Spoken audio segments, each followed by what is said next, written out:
Bonsoir et bienvenue à vous tous qui nous suivez à partir de YouTube, du site du Collège des Bernardins ou bien évidemment de la chaîne KTO que l'on remercie pour sa fidélité.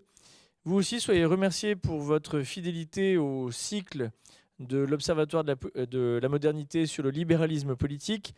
Un cycle évidemment très troublé par les vicissitudes du temps en matière sanitaire et tout ce qui s'ensuit.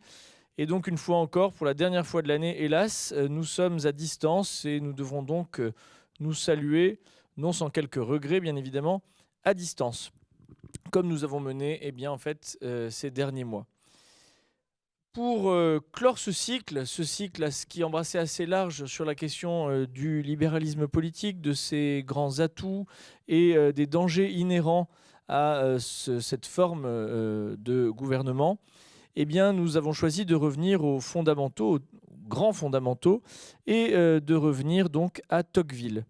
Tocqueville, que la doxa présente, à juste titre d'ailleurs, comme un des grands penseurs du libéralisme, et tout particulièrement du libéralisme politique, se révèle un penseur pour quiconque se plonge tant dans sa biographie que dans ses écrits, un peu plus complexe que cela. Comme beaucoup le savent, il est issu d'un milieu ultra, donc un milieu qui ne brille pas par son libéralisme, dont l'ADN est plutôt la contre-révolution. Et on sait que c'est bien sûr l'expérience américaine, notamment, qui a marqué Tocqueville et qui en a fait un penseur d'ailleurs admiratif du libéralisme politique. Mais cet ADN contre-révolutionnaire, notamment, a permis à Tocqueville de voir tant les bienfaits de ce libéralisme politique qu'un certain nombre d'écueils. Et justement, dans la forme politique qu'est le libéralisme, eh bien, un certain nombre de réponses à des écueils plus larges de la démocratie. Sans aller jusqu'à faire une analyse moi-même de la pensée de Tocqueville, dont je suis, comme modeste historien, à bien des égards incapable, nous avons la grande joie ce soir d'accueillir deux intervenantes dont la première est déjà bien connue du Collège des Bernardins, puisqu'il s'agit de Madame Chantal Delsol. Bonsoir Madame. Bonjour. Qui est membre de l'Académie des sciences morales et politiques, philosophe, dont je mentionne un de ses ouvrages, le tout dernier ouvrage, La vie de l'esprit en Europe centrale et orientale. Chantal Delsol fait partie des philosophes que l'on a souvent qualifiés d'adeptes du libéralisme politique. Et à cet égard, eh bien, l'interroger, l'entendre en tout cas sur Tocqueville semble assez incontournable. À ses côtés, nous accueillons Elisabeth Geffroy, qui est une ancienne étudiante de l'École normale supérieure de la rue d'Ulm, également professeure de philosophie, philosophe même, auteur d'un opuscule récent sur Dorothy Day, l'activiste catholique américaine qui sort d'un oubli immérité. Donc bonsoir Elisabeth. Bonsoir Louis. Et c'est avec Elisabeth que nous commençons et je lui laisse donc la parole sans plus tarder. Je cite « Je vois une foule innombrable d'hommes semblables et égaux qui tournent sans repos sur eux-mêmes pour se procurer de petits et vulgaires plaisirs dont ils emplissent leur âme. Chacun d'eux, retiré à l'écart, est comme un étranger à la destinée de tous les autres. Ses enfants et ses amis particuliers forment pour lui toute l'espèce humaine. Quant au demeurant de ses concitoyens, il est à côté d'eux, mais il ne les voit pas. Il les touche et ne les sent point. Il n'existe qu'en lui-même et pour lui seul. Et s'il lui reste encore une famille, on peut dire du moins qu'il n'a plus de patrie. Au-dessus de cela s'élève un pouvoir immense et tutélaire qui se charge seul d'assurer leur jouissance et de veiller sur leur sort. » Ces mots sont durs. Ils pourraient avoir été écrits par une plume contemporaine, tant ils décrivent certains travers de notre monde, mais ces lignes datent de 1830 et sont, vous l'aurez deviné, de Tocqueville. Ces deux lignes annoncent notamment deux problèmes majeurs que nous rencontrons aujourd'hui. D'une part, elles font bien sûr écho à l'individualisme, qui est un des traits saillants de nos sociétés. D'autre part, elles décrivent pour partie la crise politique que traversent nos démocraties. Une crise politique qui est aussi une crise du libéralisme, puisque celui-ci est l'idéologie dans laquelle nos sociétés occidentales se sont pensées au cours du dernier siècle et qui est contestée d'une part par la montée de l'illibéralisme, point de départ de notre cycle de cette année, par les populismes, en tout cas ce qu'on appelle ainsi, par des modèles de pouvoir très verticaux ou centrés sur un seul homme, et contestée d'autre part par la tendance au rognage progressif des libertés individuelles dans des sociétés qui deviennent très préventives, très précautionneuses, qui encadrent, contrôlent et même enserrent la vie de tous les côtés possibles. Et au carrefour, au milieu de ce constat, de cette double crise, se dresse Tocqueville, qui d'une part a vu mieux que personne et plutôt avant les autres les limites de la pensée libérale, de la démocratie, les failles sociales qu'elle pouvait engendrer. Donc un Tocqueville qui n'est pas simplement un admirateur béat de la démocratie, au point qu'il dit ressentir face à elle, je cite, une terreur religieuse, là où d'autres penseurs de son temps, comme Guizot ou Constant, disaient ressentir plutôt une ferveur ou une satisfaction tranquille. Donc d'une part, ce Tocqueville critique, lucide, et d'autre part et en même temps, Tocqueville qui peut s'apparenter à un auteur libéral, qui pense la politique dans les termes du libéralisme, qui défend la démocratie en tant que système juste pour l'individu, donc un Tocqueville qui est profondément démocrate. L'intérêt pour nous, dès lors, de le suivre dans son raisonnement, c'est d'aller avec lui dans le fond du constat de certains dysfonctionnements, comprendre ce qui était pour lui de l'ordre de la prédiction et qui pour nous est devenu en grande partie de l'ordre de la description de notre réalité, pour ensuite examiner quelles solutions, quels remèdes il identifie qui seraient aptes à contrer les défauts tendanciels de la démocratie et voir ainsi s'ils sont convaincants, pertinents pour aujourd'hui, s'ils nous permettent de nous faire les avocats du libéralisme. Dans un premier temps, on va donc voir que la démocratie contient en elle une pente tendancielle vers l'individualisme et que cet individualisme peut faire basculer la démocratie du côté d'une forme de despotisme, un despotisme doux mais un despotisme. Pour bien poser les termes, une première précision de vocabulaire, par démocratie, Tocqueville entend non pas un régime politique qui organise les institutions de telle ou telle façon. La démocratie, pour lui, c'est d'abord un état social. C'est une société caractérisée par l'égalité des conditions et même plus exactement par l'égalisation des conditions, c'est-à-dire que c'est un mouvement dynamique qui suit son cours et qui va vers toujours plus d'égalité. Et c'est un état social qu'on peut presque qualifier de total dans la mesure où il imprègne toutes les dimensions de l'existence, il reconfigure les relations même privées, il touche le cœur de l'homme, sa façon de vivre, de penser, etc. Ceci étant posé, j'en reviens à l'individualisme. Tocqueville le décrit en ces termes, ou le définit d'ailleurs en ces termes. L'individualisme est un sentiment réfléchi et paisible qui dispose chaque citoyen à s'isoler de la masse de ses semblables et à se retirer à l'écart avec sa famille et ses amis. De telle sorte que, après s'être ainsi créé une petite société à son usage, il abandonne volontiers la grande société à elle-même. Donc pour Tocqueville, l'individualisme, c'est pas d'abord un défaut psychologique, c'est un jugement que pose l'individu par lequel il affirme son autosuffisance et qui ensuite se traduit dans le comportement par une dynamique d'isolement du reste de la société, de retranchement vers sa sphère privée, sur ses intérêts économiques, sur ses proches, sur son monde en somme, et donc une dynamique d'indifférence envers le reste du monde. Et une bonne façon de comprendre ce qu'est l'individualisme des sociétés démocratiques, c'est en comprenant la logique ou la structure sociale des sociétés aristocratiques, qui en sont le pendant. L'organisation de ces sociétés aristocratiques se repose sur des hommes qui sont structurellement liés les uns aux autres. Elle se caractérise par la distinction des rangs. Ce sont des sociétés très hiérarchisées et c'est la naissance, la famille qui détermine votre rang et donc votre place dans le monde. Et les familles des peuples aristocratiques s'inscrivent dans de longues lignées. Elles insèrent l'individu dans une temporalité longue qui le relie à ses aïeux qu'il connaît presque et qu'il respecte, et qui le relie aussi à ses arrière-petits-fils qu'il croit déjà apercevoir et qu'il aime, pour reprendre les termes de Tocqueville lui-même. Donc cet individu, cet homme plus exactement aristocratique, est déjà situé, enraciné, lié aux autres générations. Et de façon plus horizontale, il est lié à ses contemporains par les conventions sociales. Il est lié à l'homme placé au-dessus de lui, qui lui doit par exemple protection, et il est lié à l'homme placé en dessous de lui, à qui il peut faire appel, qui lui verse tel impôt, etc.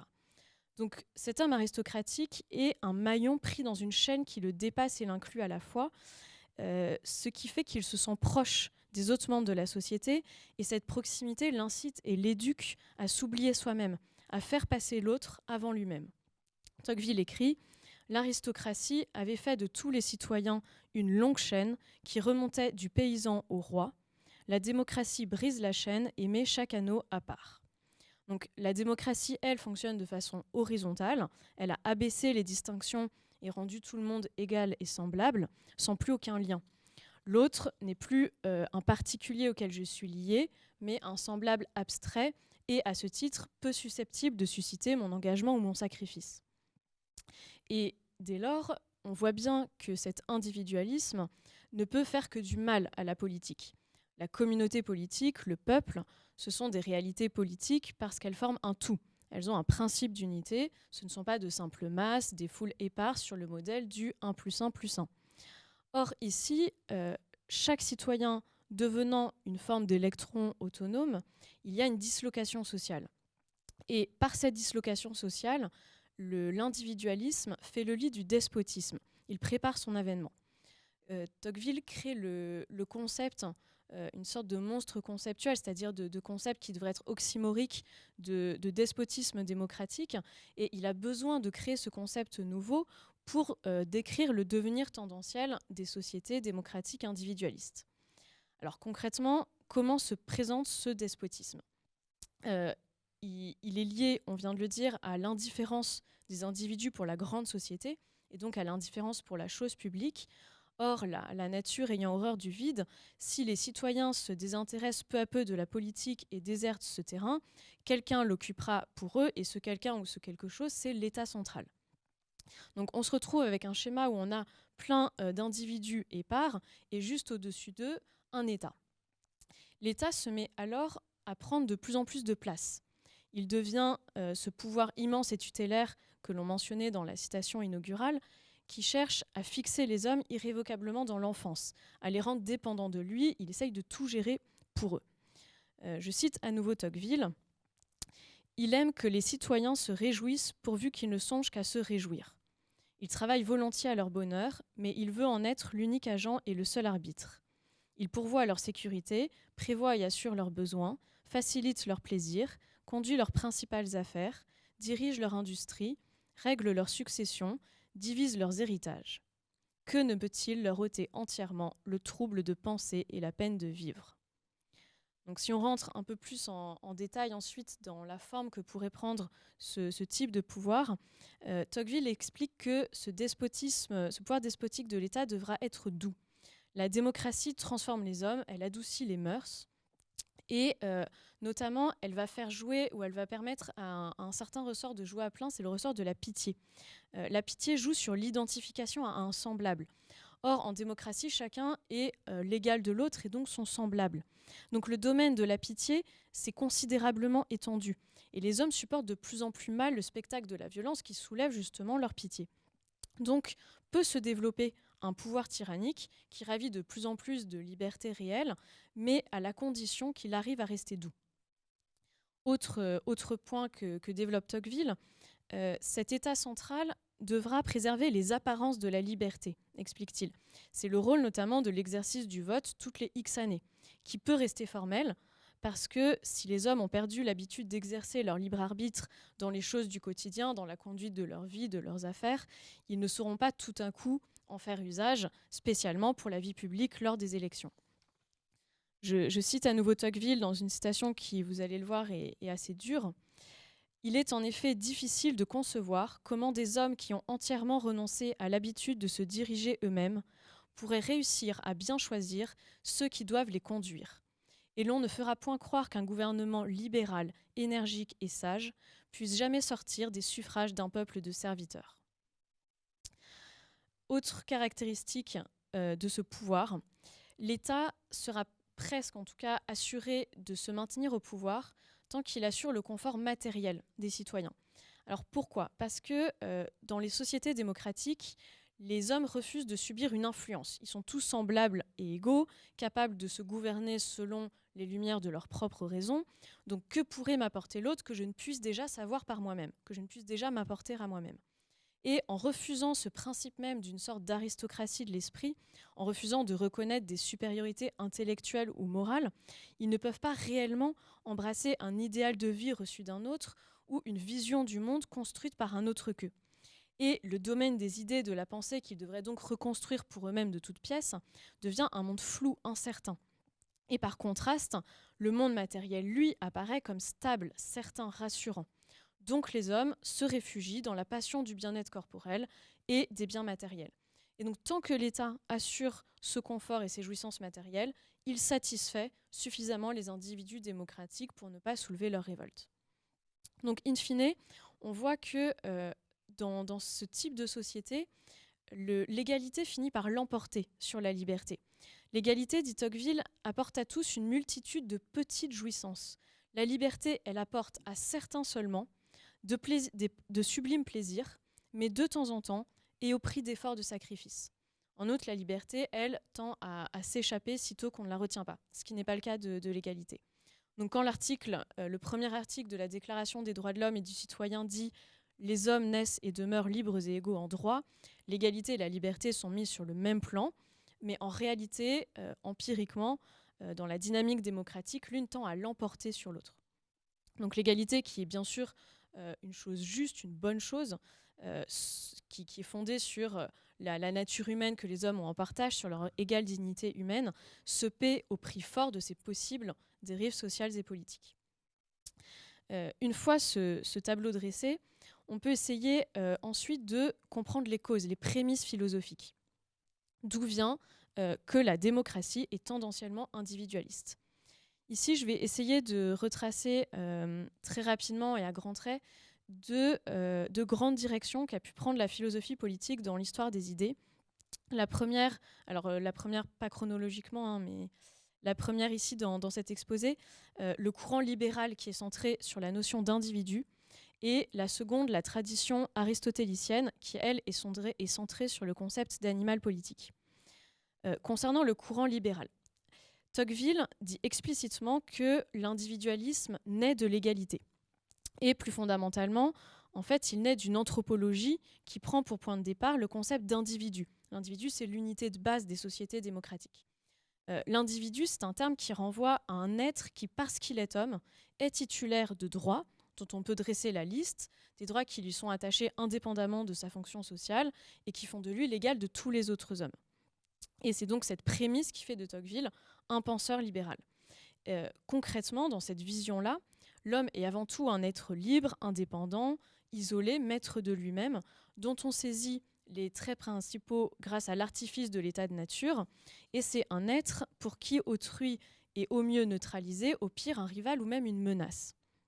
Dès lors, la question politique devient comment, à partir des milliers d'individus épars, créer une société unifiée, une communauté politique unie, sans risquer de porter atteinte à ses droits initiaux et à cette liberté individuelle. Et c'est donc à partir de ce problème-là que des Hobbes, des Locke, des Rousseau vont théoriser le contrat social, tenter de fonder la société sur des liens contractuels, et notamment sur les deux éléments, selon les penseurs, moralement neutres que sont le marché et le droit, qui sont censés relier les gens selon leurs intérêts convergents. Ça, c'est donc les grands traits de la vision libérale. Une autre tradition philosophique est celle qui remonte à Aristote notamment et qui fait de l'homme non pas d'abord un individu atomisé, mais un animal politique. Aristote nous dit que l'homme naît le plus démuni des animaux. Il a plein de capacités, plein de talents, mais il a besoin des autres pour les développer et pour apprendre. Et donc la survie de chacun passe par la complémentarité des activités, des talents des uns et des autres. Donc l'homme n'est pensable que comme un animal politique. Et c'est une tradition qui, à cet égard, peut rattacher Aristote autant à un saint Thomas d'Aquin qu'à un Marx. Donc chez Aristote, la société n'est pas d'abord un problème, mais elle est un donné heureux à penser et à organiser de la façon la plus juste possible. Les activités sont vues comme organisées de façon pyramidale, orientées vers le sommet de la pyramide qui est le bien commun, ce bien commun qui consiste dans le bien vivre de la société, une justice et une amitié civique, une autarcie, et ce bien commun surplombe et intègre tous les autres biens particuliers de la société. Donc, dans cette vision, l'unité d'un peuple se fait par le haut, par le but, par la cause finale de toute la société, qui est le bien commun, et qui est un vrai bien, c'est-à-dire qui a un contenu moral substantiel. Ce qui, là encore, différencie cette vision de la tradition libérale qui a voulu neutraliser la notion de bien et la sortir du champ politique. Parce que notamment à la suite du traumatisme qu'a constitué pour des penseurs occidentaux les guerres de religion, ils constatent que les hommes ont du mal à se mettre d'accord sur ce qu'ils considèrent leur vision du bien, et donc la recherche du bien risque d'être politiquement un sujet de querelle, pouvant mener dans le pire des cas à la guerre civile.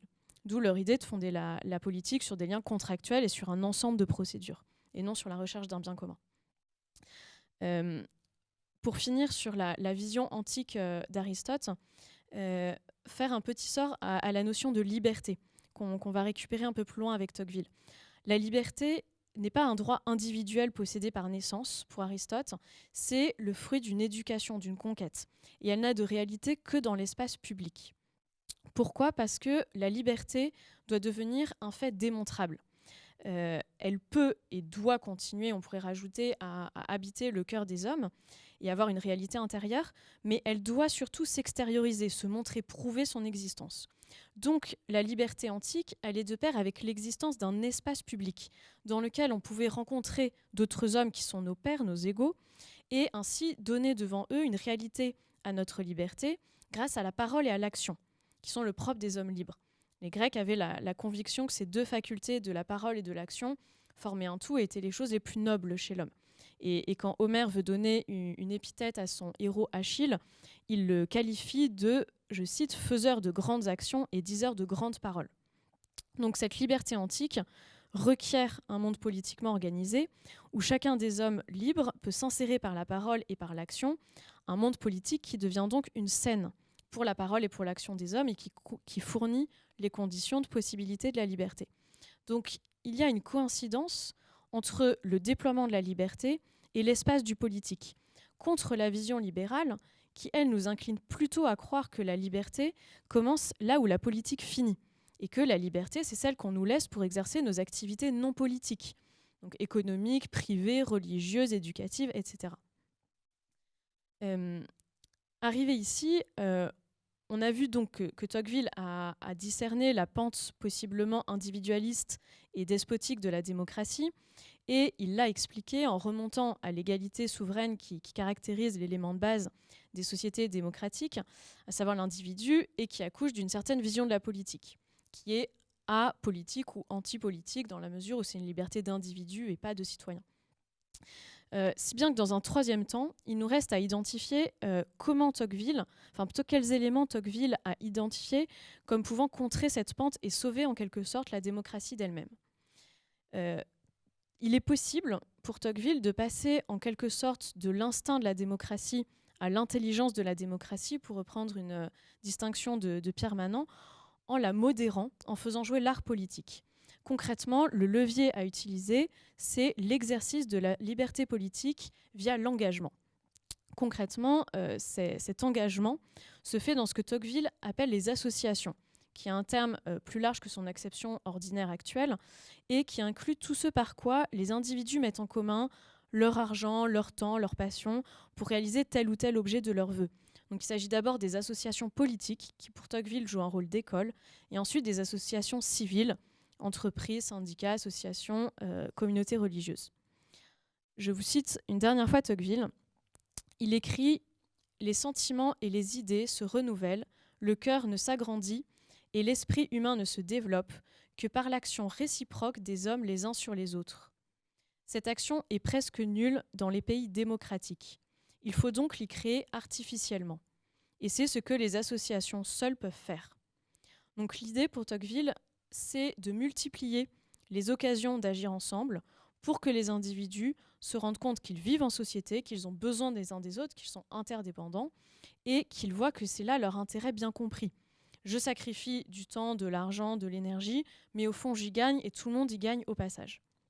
Donc le rôle des institutions libres, notamment locales, c'est de rendre palpable ce lien social, de recomposer le tissu social qui a été éventuellement disloqué.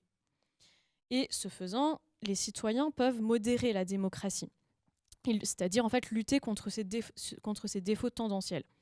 Et le ressort ultime qui rend possible cette modération, pour Tocqueville, c'est la religion. Parce que la religion va fournir des règles. Tocqueville explique qu'il y a un besoin d'un élément extérieur à la démocratie. La démocratie étant, comme on le disait tout à l'heure, une forme d'état social total, elle reconfigure toutes les dimensions de la vie.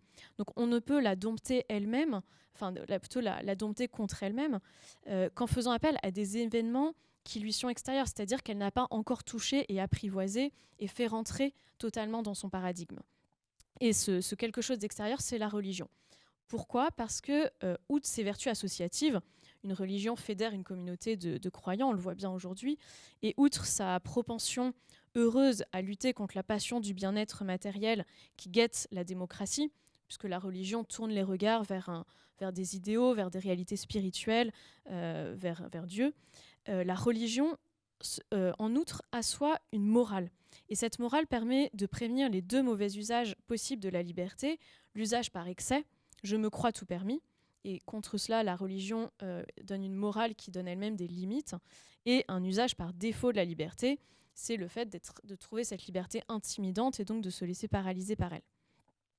Donc la démocratie a besoin de la religion et de la morale pour se modérer elle-même. Ceci étant dit, on peut se demander en conclusion où Tocqueville nous laisse-t-il une fois qu'on a dressé ce tableau-là. Un premier élément, c'est que la solution de Tocqueville passe par la liberté politique en acte. Or, ce passage d'une liberté formelle dans le cadre du despotisme doux à une liberté réelle s'opère dans l'espace public et par l'espace public. Donc en fait, on rejoint ici une vision aristotélicienne de la liberté. Donc une thèse qu'on pourrait défendre, c'est que Tocqueville est le penseur libéral qui, plus que les autres, a vu les failles du libéralisme et a pensé des solutions, donc le mieux placé pour le défendre, et que Tocqueville est en même temps celui qui ne parvient pas tout à fait à sauver, entre guillemets, le libéralisme politique et la liberté réelle, où il n'y parvient qu'au moment où la liberté se met à correspondre non plus tant à la définition libérale qu'à la définition antique aristotélicienne de la liberté, c'est-à-dire la liberté dans et par la politique et non pas contre elle. Et donc, on pourrait en conclure qu'on ne peut se faire l'avocat du libéralisme qu'au prix d'un détour par des concepts non libéraux, par une réalité qui n'est pas libérale. Et le deuxième élément qu'on peut retenir, qui est en fait le prolongement du premier, c'est que, plus ultimement encore, la liberté politique et la force associative ne jouent leur rôle que si elles peuvent prendre appui sur la morale. C'était le dernier point de notre exposé. Pierre Manant le résume très bien, je le cite, « La convention démocratique par elle-même strictement abstraite, et donc en ce sens strictement inhumaine, est continuellement humanisée par le compromis que la société démocratique doit passer avec les nécessités de la vie sociale, les contenus moraux hérités des époques pré-démocratiques, la spontanéité irrépressible de la nature humaine. » Donc, la démocratie, le libéralisme politique ne sont pas autosuffisants. Ils ont besoin du renfort, du concours de réalités extra-libérales, extra-démocratiques. Et une conclusion qu'on peut s'appliquer à nous autres contemporains, c'est qu'il faut donc prendre un soin tout particulier de ces réalités morales au sens large, qu'il s'agisse de tout un tissu de principes moraux, qu'il s'agisse du sens de l'honneur aristocratique, de certaines vertus sociales de solidarité, la vision chrétienne du bien, de la charité, certains cadres culturels, même des ingrédients tels que le patriotisme, et de façon plus générale, tout ce qui relève de la logique du don.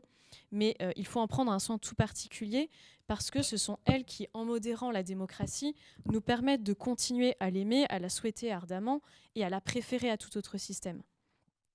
Et un tout dernier point, là-dessus, cette considération peut éveiller en nous un point de vigilance et presque de préoccupation, c'est que cette solution tocquevillienne, qui est une sorte de point d'équilibre, n'est pérenne que tant que la religion et la morale ont suffisamment de vivacité dans la société et de force d'éducation sur les individus. Mais une question naît si on se demande ce que devient la démocratie quand la religion et la morale perdent du terrain. Or, et c'est un constat qu'on peut emprunter à Jean-Claude Michéa, le libéralisme tend à avaler en partie la religion et la décence commune qui forment une sorte de morale populaire. Et Michéa explique que le libéralisme a pu montrer ses effets les plus bénéfiques à ses débuts historiques dans des sociétés où il bénéficiait encore de l'effet de portance de ces éléments extérieurs et préexistants. Qui sont autant de choses structurantes que le libéralisme, fondé sur le contractuel, ne peut pas reproduire lui-même. Et que pourtant, il tend à grignoter peu à peu, à dénaturer, voire à faire disparaître. Et ce mouvement est assez tragique parce qu'il laisse une sorte de grand vide où il n'existe plus que le marché, le droit, des liens purement contractuels, des procédures juridiques, des intérêts bien compris. Mais cela fragilise grandement la solution qu'avait trouvée Tocqueville. Donc là, notre point de vigilance, c'est encore une fois de s'attacher à sauvegarder et à prendre soin de ces piliers non immédiatement démocratiques qui sont la condition de possibilité d'un libéralisme politique qui donne le meilleur de lui-même et qui arrive surtout à garder son point d'équilibre. Merci beaucoup. Alors, sans transition aucune, il y aura un temps pour les questions après. Je laisse la parole à Mme Chantal Delsol. Merci. Il y a des questions après? Éventuellement, mais enfin en échange entre nous. On ne sait pas, d'accord. Bon, à la limite, il n'y a plus rien à dire, parce que c'est formidable ce que vous avez dit. Et, alors, on s'était entendus toutes les deux pour effectivement pas se répéter. Hein. Et donc, je propose d'appuyer sur 3 points précis, en sortant d'ailleurs un peu de Tocqueville. Ce qui me frappe beaucoup quand on pense à Tocqueville en ce moment, c'est à quel point nous avons perdu finalement l'idéal démocratique. Je voudrais appuyer sur ce point et revenir sur, finalement, quel est l'esprit de la démocratie? Qu'est-ce que c'est la démocratie? Finalement, on trouve la première définition, description, si on veut, dans cette querelle, on peut dire, entre Platon et son élève Aristote. Vous savez, son élève. Dans la politique d'Aristote, il y a un chapitre, l'un des premiers chapitres d'ailleurs, qui s'appelle Contre le communisme de Platon. Alors on a traduit par communisme, on pourrait traduire par communauté, le mot grec est... Mais ça signifie qu'Aristote s'élève contre son maître, parce que Platon n'était pas un démocrate, la démocratie était à ses débuts. Platon pensait que une cité et une famille, c'était la même chose. C'est-à-dire que dans une famille, vous avez les parents, à l'époque c'était le père, mais peu importe, qui dirigent les enfants. Pourquoi? Parce que les parents sont matures et les enfants ne sont pas matures. Les enfants ne savent pas encore grand-chose ou ils ne savent rien. Il est normal que les parents les dirigent parce qu'ils sont naturellement supérieurs, en tout cas pour un temps. Eh bien, Platon disait, la cité, c'est comme une famille. Vous avez des dirigeants qui sont plus forts que les autres, plus compétents, plus intelligents, plus sages, tout ce que vous voudrez. Et il est normal que ceux-ci gouvernent le peuple, qui lui est moins compétent, moins sage, moins intelligent, etc. Et Aristote, beaucoup plus jeune, qui arrive comme un disciple, dit « mais non, une famille et une cité, c'est pas la même chose. » Parce que dans une famille, il y a des éléments supérieurs, ce sont les parents en l'occurrence, au moins pour un temps, tandis que dans une cité, il n'y a pas d'élément supérieur. Et il dit, s'il y avait un élément supérieur, à la limite, ça se saurait. Enfin, il ne dit pas ça comme ça, mais ça veut dire... moi, j'en vois pas. Je ne vois pas d'élément supérieur qui soit supérieur par nature au point que... il est normal, il est naturel qu'il dirige les autres. Ça n'existe pas, ce genre de choses. Tous les citoyens, au fond, sont égaux pour, d'une part, gouverner leur propre vie et, par extension, gouverner la cité. Ça veut dire quoi, gouverner leur propre vie? Je vais vous donner tout à l'heure un petit texte. Gouverner sa propre vie, ça veut dire chaque citoyen est capable de trouver un conjoint, de fabriquer des enfants avec ce conjoint, et puis de les éduquer, et puis de savoir dans quelle école on les met, et puis de savoir s'il veut tel métier ou tel autre, etc. Chaque citoyen en est capable. Ou bien alors on va tomber dans une forme de despotisme à l'ancienne ou de totalitarisme moderne. Et si ce citoyen est capable de ça, de mener sa vie, mais des choses profondes, importantes, hein, c'est important de savoir si on va avoir des enfants ou pas, etc. Eh bien, s'il est capable de ça, il est capable aussi de diriger sa cité. Et au fond, la démocratie s'appuie là-dessus. J'apportais quelques lignes. Là. Je sors un peu de Tocqueville, mais on avait convenu que moi je sortais un peu. J'ai rien trouvé de plus beau sur la démocratie. J'insiste parce que je trouve qu'en ce moment la démocratie est en train de s'en aller. J'ai rien trouvé de plus beau qu'un texte de Chesterton dans Orthodoxie, où il dit ceci, je cite, « Tel est le premier principe de la démocratie. 2 points. Les choses essentielles parmi les hommes sont celles qu'ils possèdent en commun et non pas celles qu'ils possèdent séparément. » Ça peut paraître pour l'instant bizarre. Gouverner est un acte comparable à celui d'écrire des lettres d'amour, sans l'aide de personne, ou bien à se moucher le nez. Ces choses-là, nous voulons qu'un homme les fasse pour lui-même, même s'il les fait mal. La foi démocratique tient à ceci. Les choses les plus terriblement importantes doivent être confiées à des hommes ordinaires. Par exemple, l'accouplement des sexes, l'éducation des jeunes, les lois de l'État. C'est cela la démocratie. Alors, c'est très important, et je pense que nos contemporains pourraient y réfléchir. Ça signifie, finalement, les choses essentielles, ce sont celles que nous possédons en commun. À savoir quoi? Le bon sens, par exemple, qui, comme vous savez, est la chose du monde la mieux partagée, enfin, du moins en principe. Et non pas la haute compétence de celui, j'en rajoute un peu, qui sort de l'ENA, vous voyez. Ça veut dire qu'au fond, la chose essentielle, ce n'est pas la grande intelligence, mais c'est le bon sens que tout le monde possède. Ça veut dire que dans la démocratie, tout le monde va être capable de savoir s'il préfère faire la guerre ou pactiser, par exemple.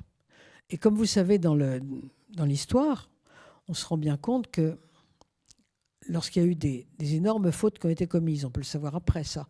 Par exemple, choisir Hitler. C'était quand même quelque chose d'assez... une véritable faute. Maintenant, on peut le dire. Peut-être qu'à l'époque, c'était plus compliqué, mais...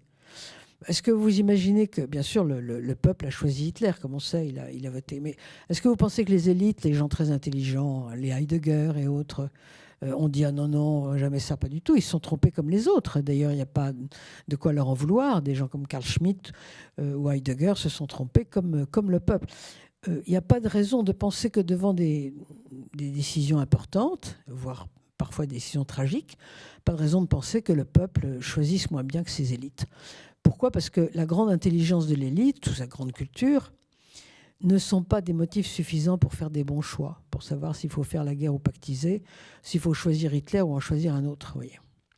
Et c'est ça que veut dire Chesterton. Eh bien, la démocratie, c'est ça. Et je crois que Tocqueville avait très très bien, c'est d'ailleurs tout son talent, il avait compris ça en regardant une société plus qu'en regardant les institutions, même s'il a aussi travaillé sur les institutions.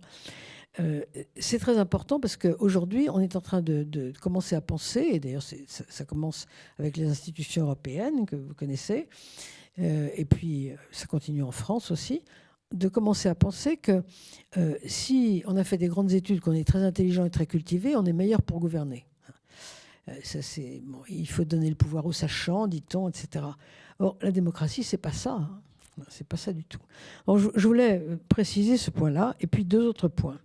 Le deuxième point, les 3 points sont différents les uns des autres, mais je voulais simplement apporter quelques précisions au topo qui a été fait, qui est absolument sans faute. Donc, forcément, mon propos est un petit peu erratique. Alors, je voulais parler de la question du mouvement irrésistible. Comme vous l'avez bien dit, Tocqueville est issu de l'aristocratie, mais d'une grande famille normande, comme vous savez.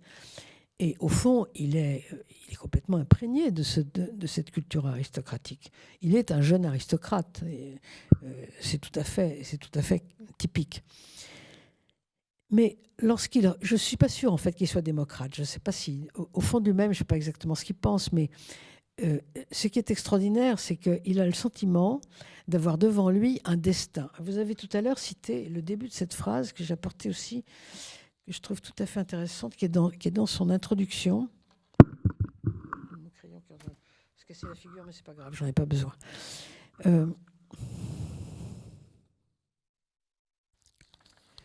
Il dit ceci: le livre entier qu'on va lire, donc c'est La démocratie en Amérique, a été écrit sous l'impression d'une sorte de terreur religieuse. Vous avez commencé à citer tout à l'heure, produite dans l'âme de l'auteur par la vue de cette révolution irrésistible qui marche depuis tant de siècles à travers tous les obstacles. Autrement dit, il dit je suis carrément terrifié, et c'est une terreur religieuse, donc ça prouve qu'il pense qu'il se trouve devant quelque chose d'historiquement très fort, hein, et qui l'affole, mais qui, de toute façon, qui ne peut pas être contraint, vous voyez, qui de toute façon va se dérouler. Un peu, si on veut prendre des exemples dans la littérature, dans la philosophie, puisque nous sommes tous les trois un peu branchés là-dessus, un peu comme, si vous voulez, l'esprit de Hegel, hein, quelque chose comme ça, hein, quelque chose qui va et qui, il dit irrésistible, contre lequel, véritablement, on ne peut rien. Autrement dit, je suis peut-être un aristocrate, je pense que Tocqueville, enfin, dit Tocqueville, il me semble que Tocqueville a quand même beaucoup d'admiration, même de fascination pour la culture aristocratique, mais c'est pas ça qui nous attend. Donc, c'est pas la peine de rêver. Et d'ailleurs, je crois que, d'une certaine manière, surtout dans ses carnets, il se tourne vers les gens de sa classe et il leur dit, mais ne rêvez pas, regardez plutôt les choses en face. Et finalement, c'est là que nous allons. Alors, qu'est-ce que c'est que cette... là, je sors de Tocqueville. Pourquoi est-ce qu'il dit que c'est quelque chose qui avance depuis si longtemps? Eh bien, parce que la démocratie, vous savez où elle commence? Je parle de la démocratie moderne, hein, je ne parle pas de celle des Grecs. Mais enfin, elles ne sont pas si lointaines l'une de l'autre. La démocratie moderne, elle commence dans les monastères de Saint-Benoît. Hein. Donc nous sommes au 6e, 7e siècle, où les moines votent. Et non seulement ils votent, parce que ça pourrait être un hasard qu'ils votent, mais ce n'est pas du tout ça. Il y a toute une théorie du vote. Et les moines savent très bien d'ailleurs que le vote ne fait pas forcément la très très bonne décision. Ils ont pensé à ça. Ils ont pensé d'ailleurs pratiquement à tout. Et puis, après les monastères de Saint-Benoît, et probablement d'ailleurs à la suite c'était Léon Moulin qui était très calé là-dessus, vous avez les votes dans les villes italiennes du 11e, 12e siècle, où on vote pour les édiles.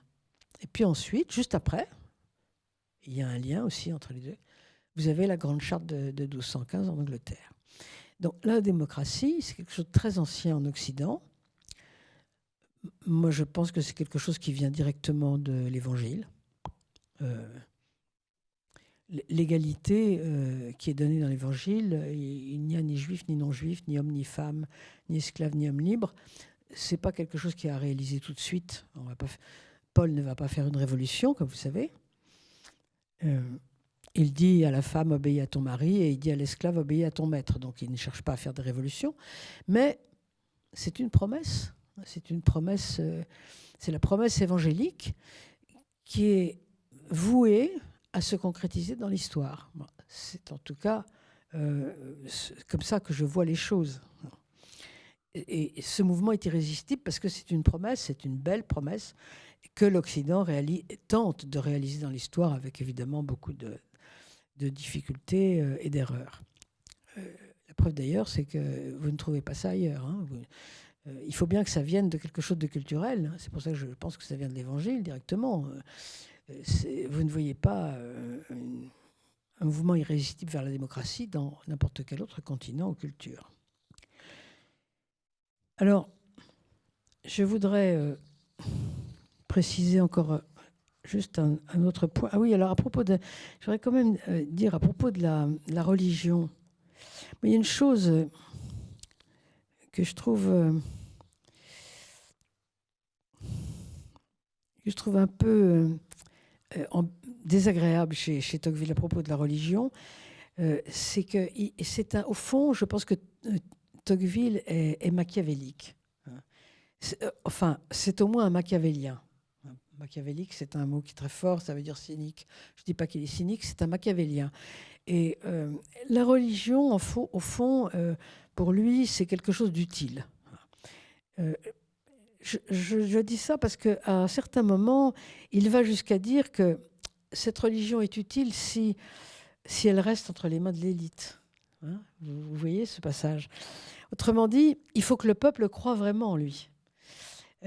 Donc ça, c'est du Machiavel jusqu'à Maurras, compris.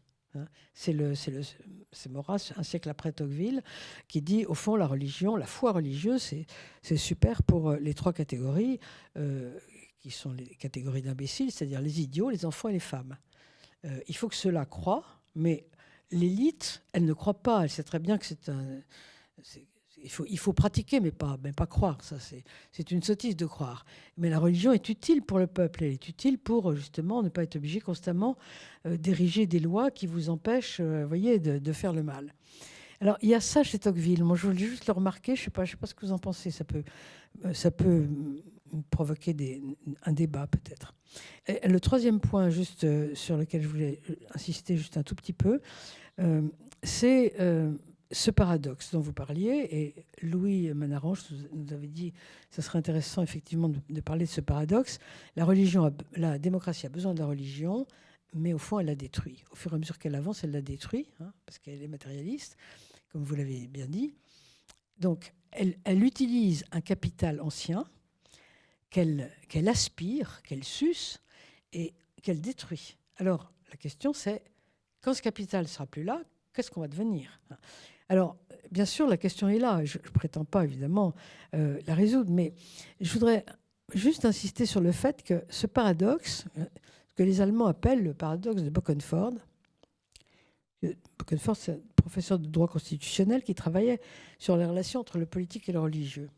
Et il avait eu cette formule qui a fait fortune, je cite, « L'État libéral sécularisé vit de présupposés qu'il n'est pas lui-même en mesure de garantir ». C'est le paradoxe de Tocqueville. Et l'État moderne, évidemment, naît en s'affranchissant du religieux, mais en même temps, il a besoin de l'héritage religieux. Ce que je voulais simplement dire à ce propos, c'est que lorsqu'un nouveau paradigme apparaît, parce qu'au fond, la démocratie et le libéralisme, c'est un nouveau paradigme qui apparaît au fond avec la saison révolutionnaire. Je ne dis pas la révolution, parce que la révolution, c'est quelques années, mais la saison révolutionnaire, mais qui commence évidemment avant la révolution. Donc c'est un nouveau paradigme. Mais quand un nouveau paradigme apparaît, eh bien, toujours, de façon systématique, il reprend des choses d'avant. Il n'y a pas de tabula rasa, ça n'existe pas. Souvenez-vous, les premiers chrétiens au IVe siècle, qu'est-ce qu'ils font ? Ils s'installent dans les temples païens, hein, le Panthéon de Rome par exemple, et puis ils habillent les statues autrement, vous voyez, ils leur donnent d'autres noms. Et ça, c'est absolument systématique et, je dirais, parfaitement normal. Hein. Et là, je pense que c'est ça qui se passe, au fond. C'est quelque chose qui était... C'est un phénomène qui était détesté par Peggy. Je ne sais pas si vous vous souvenez, Peggy disait le moderne. Quand il disait le moderne, on a l'impression que c'est un grand M, c'était une sorte de monstre. Et il disait le moderne s'installe comme un coucou dans le nid des chrétiens. Et puis, d'une certaine manière, il le détruit. Il utilisait même cette image assez cocasse. Il disait le moderne, c'est comme un clerc qui défroque et qui part en emportant les meubles. Vous voyez, ce genre de choses. Il disait ça. Je ne suis pas sûre, moi, que ça soit une trahison, comme le dit Peggy. Peggy parle de parasitisme. Je ne suis pas sûre que ce soit du parasitisme. Je crois que c'est simplement une manière de reformer un paradigme en récupérant des choses qui existent avant et en les réorganisant autrement. Et d'ailleurs, souvent en n'en parlant pas, parce qu'on ne veut pas parler de ce qu'on a pris. On est toujours un peu ingrat. Hein. On veut toujours faire croire qu'on est dans la tabula rasa, alors qu'en fait, c'est pas vrai. Moi, je parlerais plutôt d'un palimpseste que de parasitisme. Vous voyez, on réécrit sur ce qui est déjà écrit. Pourquoi ? Parce que de page blanche, on n'en a pas dans l'histoire. Ça n'existe pas. Donc, c'est simplement c'est le moment du changement de paradigme. Et c'est pour ça qu'on récupère la religion. Alors, est-ce qu'on en a besoin ? Est-ce qu'on a besoin de cette religion-là ? Moi, je ne suis pas sûre non plus.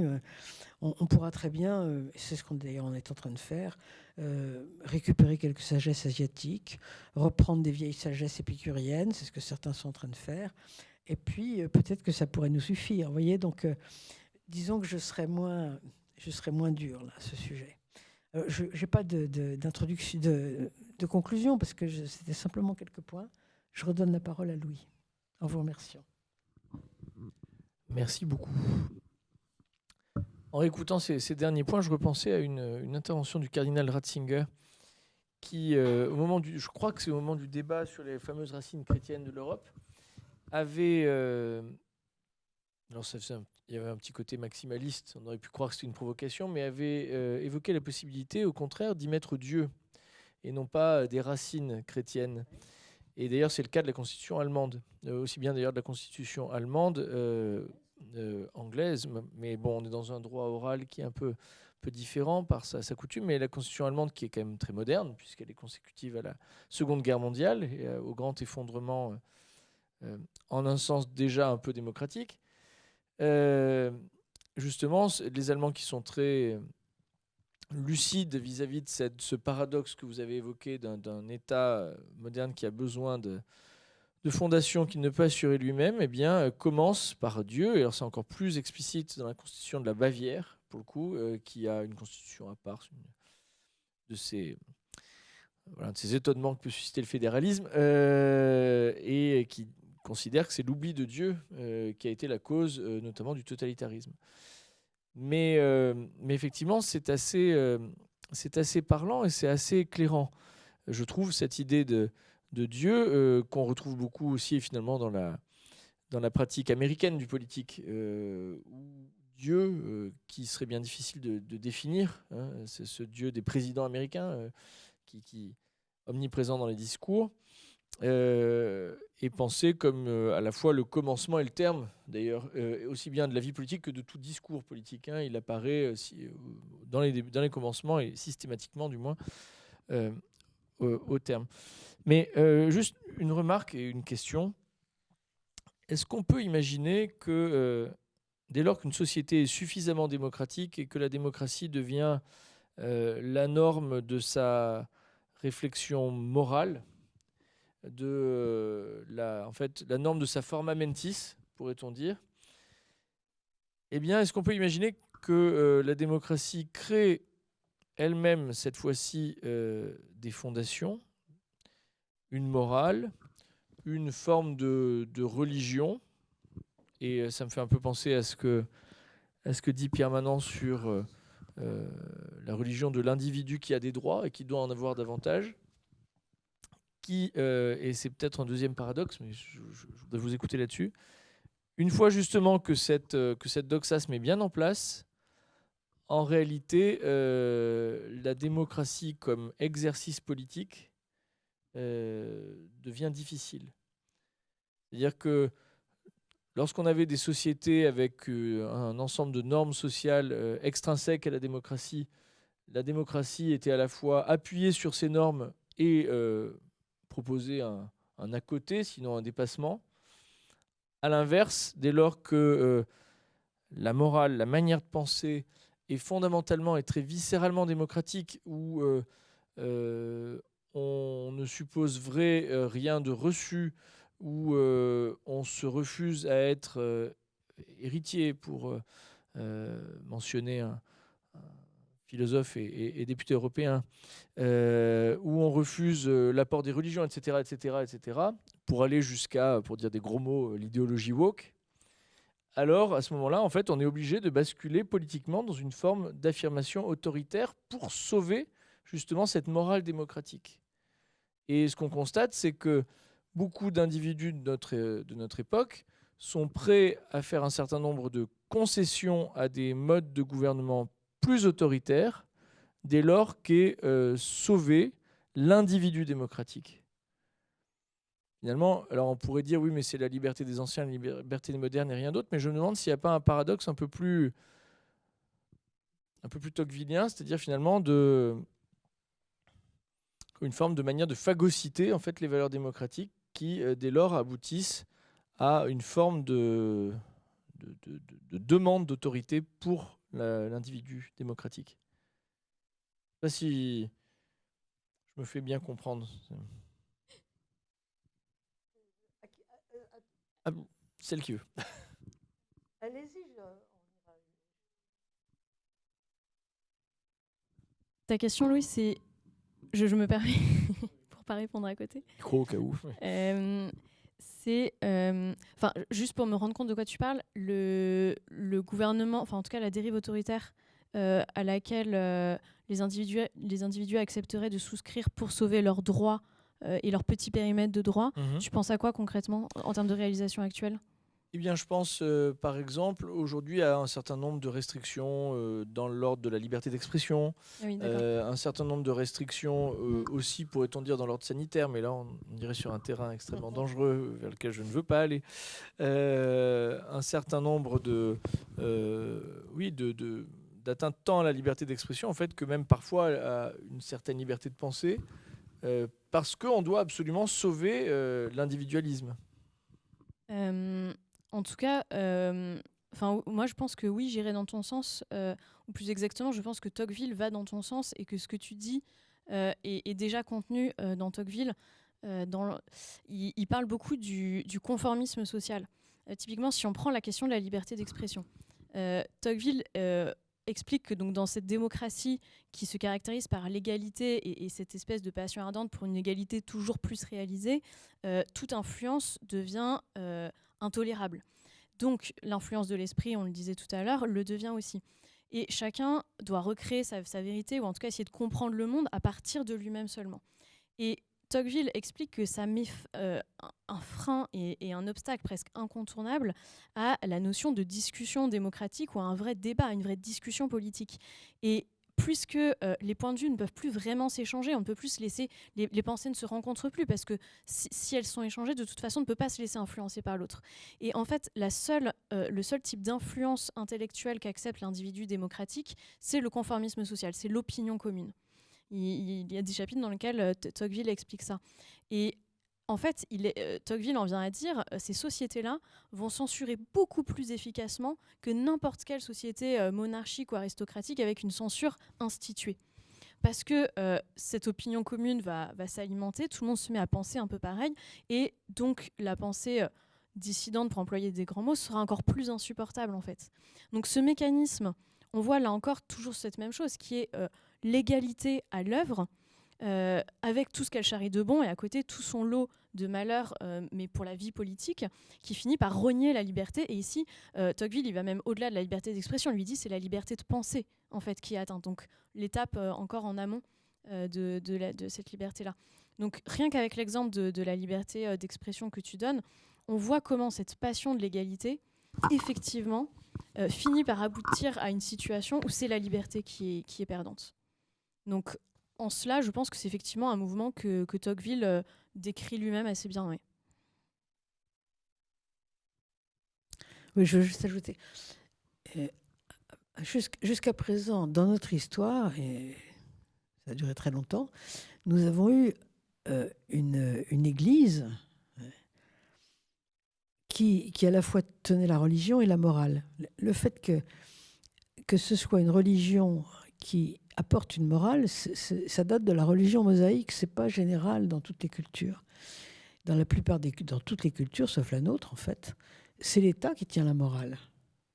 Or aujourd'hui, puisque nous sommes en train de sortir de la chrétienté, ce sont plus, quand on a un problème avec, je sais pas, le nombre de semaines pour l'IVG ou un truc comme ça, on va pas voir les évêques, maintenant c'est fini, on va voir les comités d'éthique, où vous avez peut-être un catholique, mais vous avez aussi un protestant, un franc-maçon, etc. Et bon, au fond, c'est l'État qui décrète la morale maintenant. Alors la morale est héritée du christianisme, à la place de l'humanisme, c'est devenu un humanitarisme qui a repris un certain nombre de valeurs de l'Évangile en les rendant complètement mièvres. Enfin, vous voyez très bien ce que je veux dire.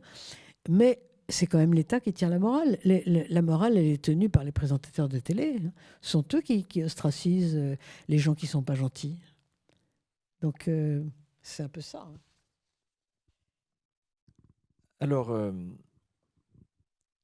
j'hésite entre une question encore un peu pessimiste et une autre un peu plus optimiste, mais comme c'est la dernière rencontre et que finalement on s'adresse à des gens qui sont derrière leur écran, peut-être un peu tristes de ce contexte-là. On va pas. Choisissez la bonne la question drôle. Je vais choisir. Oui, alors drôle, Drôle. j'irai peut-être pas jusque-là, mais en tout cas, qui suppose peut-être un peu plus d'optimisme, en tout cas d'espérance. Et justement, qu'est-ce que vous voyez que voyez-vous comme piste de renouveau de l'idéal démocratique dans nos pays, du moins? Et d'ailleurs, la question est un peu, enfin, ce point de la question est un peu un pléonasme pour vous, Chantal, dans la mesure où vous pensez que la démocratie est fondamentalement occidentale. Donc ça ne sert à rien de préciser en Oui, Occident. je pense que la démocratie est fondamentalement occidentale. Ça ne veut pas dire qu'elle ne peut pas se propager ailleurs, évidemment, mais au départ, elle est née là. Au fond, pour ça, j'admire énormément Tocqueville à cause de ça aussi. Je pense qu'il n'y a que la décentralisation qui peut permettre à la démocratie de fonctionner. Dès qu'une démocratie devient un peu jacobine, et en France elle l'est plus qu'un peu, immédiatement elle cesse d'être démocratique, parce qu'on va chercher les sachants pour gouverner, donc c'est plus de la démocratie. Tocqueville avait écrit une phrase, mais vous l'avez peut-être dans la tête mieux que moi. Il me semble qu'il a écrit la commune, on croirait qu'elle est sortie des mains de Dieu. Et c'est incroyable. Il dit que la commune, la petite commune, c'est quelque chose de tellement merveilleux, on croirait que c'est sorti directement des mains de Dieu. Et moi, je crois beaucoup à ça. Moi, je suis très fédéralisme suisse. Ouais, proudhonien. Je pense qu'il n'y a que comme ça que la démocratie peut vraiment se survivre. Précise pour tous ceux qui auraient pris en cours de route qu'on ne parle pas de la commune de Paris. Chronologiquement, déjà, c'est difficile, mais au-delà de ça, je ne suis pas sûr qu'elle soit sortie des mains de Dieu. Voilà, c'est ma manière de rendre hommage en cette année anniversaire à la commune de Paris. Alors, et vous, Elisabeth? Oui, en tout cas, je ne peux qu'amender dans le sens de Madame Delsol. Et effectivement, Tocqueville explique qu'on peut beaucoup plus facilement intéresser les hommes à l'administration des petites choses. Il parle notamment de l'échelle cantonale plutôt que dans le gouvernement des grandes choses sur lesquelles ils ont l'impression de ne pas forcément avoir de prise. Donc c'est sûr qu'en termes de pistes concrètes, elles s'imposent. Et ensuite, de façon peut-être encore plus générale, si l'idée et le garde-fou, c'est celui de retrouver des limites, le rôle que Tocqueville donne à la morale et à travers elle à la religion, c'est de modérer la démocratie, donc de nous donner des limites. Et à ce titre-là, toutes les pistes d'espoir, ce sont les réalités ou les événements qui vont nous réapprendre le sens des limites et le sens de l'hétéronomie. Comprendre qu'on dépend de beaucoup de choses sans forcément aller jusqu'à une transcendance, même si on peut évidemment aller jusqu'à une transcendance, comprendre toutes les choses dont on dépend. Et à ce niveau-là, même des préoccupations comme la préoccupation écologique peuvent être une espèce d'éducation au sens des limites. On dépend aussi d'un certain environnement. Tout ce qui en fait nous réapprend à ne pas simplement être un individu exorbité de tous ses droits, mais un être aussi modeste à sa place et qui à ce titre-là aime les limites, réapprend les devoirs, etc. Et ça, il est quand même très possible. On peut assez raisonnablement espérer qu'effectivement les événements nous obligent par la manière forte ou la manière douce, on n'est pas encore sûr de ce que ce sera, mais en tout cas qui nous oblige à un moment ou l'autre à retrouver ce sens des limites qui peut sauver la démocratie. Oui, merci beaucoup. C'est intéressant. Après, face à l'événement, c'est pas ma réponse, mais c'est un point de convergence et peut-être de minuscules nuances. Face à l'événement, il faut encore qu'on sache le lire. Ce que je constate, c'est que l'année dernière, il y a un an, 13 mois, disons, nous étions tous très optimistes sur la crise, certes, mais surtout l'espérance que permettrait le monde d'après. Alors peut-être qu'il faut encore garder cet optimisme. Encore une fois, c'est peut-être plus du ressort de l'espérance théologale que de l'optimisme.